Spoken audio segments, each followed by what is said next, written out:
I wanted to talk about my improvement as of recent times and how I came about it, and just a little bit of like insight into me as a player. So I think as a player, I've never struggled with laning or mechanics. Those have always been my evident strengths. They're useful, but they're not really everything to the game. When I was watching the games I played for Tainted Minds, Spawn said something about me slumping my lane but being unable to translate it across the map. And he would constantly bring it up that I would do really well, but then I wouldn't win the game. And yeah, at first I was like, yeah, of course, my team was telling me to keep winning through my lane, and that, like, I don't know, we would talk and we thought we couldn't 5v5.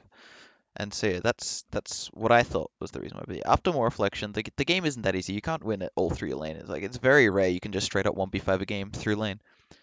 So I'd been playing like solo queue and OCS for too long. I needed to relearn to win the game, not just my lane. In the Advanced series, I struggled to play for both my lane and my team.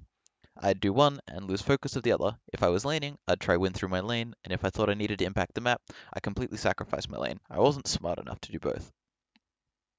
I got really frustrated with myself because I felt like I was worse than before.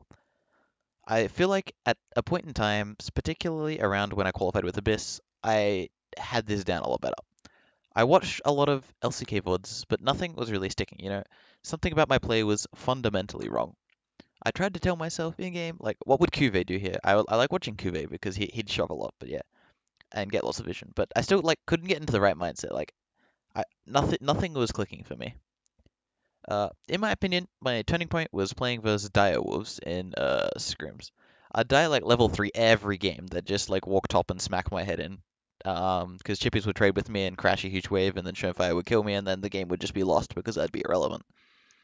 Yeah, Chippies would have like full control of my topside jungle and like dominate my mid laner.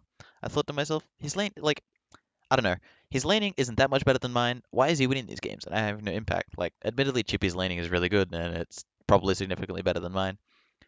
But I needed to tell myself that mine was good too, so I could actually like emulate what he was doing. Like, I know it's like an oversimplification and it's like almost disrespectful to him, but I broke down what he was doing into four simple steps. Shove, ward, threaten roam, repeat.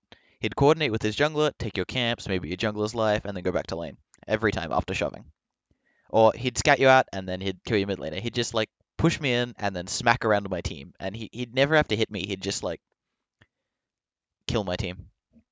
And I was like, dude, that's so good. So I was like, alright. I had to get my own thoughts out of my head. Often I'd like try and shove, I'd look to win through my lane, I'd just like harass them, try and tower dive them. Players are better now, and this doesn't work nearly as well as it used to. So then I just tried to emulate what I thought was his style, just like it's a bastardization of it, but whatever. I'd shove, ward, threaten, roam, repeat. I changed up my mindset into turning my lane pressure into global pressure, rather than just lane pressure, and actually tried to win the game.